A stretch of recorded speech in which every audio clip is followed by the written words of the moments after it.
اور دوزخ کی آگ سے بچو جو کافروں کے لیے تیار کی گئی ہے، اور اللہ اور اس کے رسول کی اطاعت کرو تاکہ تم پر رحمت کی جائے،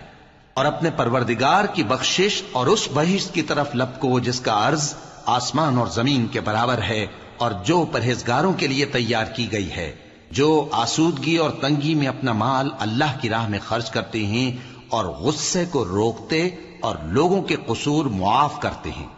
اور اللہ نیکوکاروں کو دوست رکھتا ہے۔ اور وہ کہ جب کوئی کھلا گناہ یا اپنے حق میں کوئی اور برائی کر بیٹھتے ہیں تو اللہ کو یاد کرتے اور اپنے گناہوں کی بخشش مانگتے ہیں، اور اللہ کے سوا گناہ بخش بھی کون سکتا ہے، اور جان بوجھ کر اپنے افعال پر اڑے نہیں رہتے۔ ایسے ہی لوگوں کا صلہ ان کے پروردگار کی طرف سے بخشش اور باغ ہیں جن کے نیچے نہریں بہ رہی ہیں، اور وہ ان میں ہمیشہ بستے رہیں گے، اور اچھے کام کرنے والوں کا بدلہ بہت اچھا ہے۔ تم لوگوں سے پہلے بھی بہت سے واقعات گزر چکے ہیں، تو تم زمین میں سیر کر کے دیکھ لو کہ جھٹلانے والوں کا کیسا انجام ہوا۔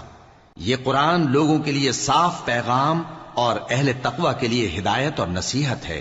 اور بددل نہ ہونا اور نہ غم کرنا۔ اگر تم سچے مومن ہو تو تم ہی غالب رہو گے۔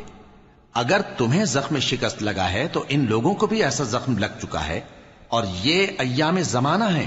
کہ ہم ان کو لوگوں میں بدلتے رہتے ہیں، اور اس سے یہ بھی مقصود تھا کہ اللہ ایمان والوں کو جدا کر دے اور تم میں سے بعض کو شہید بنائے، اور اللہ بے انصافوں کو پسند نہیں کرتا۔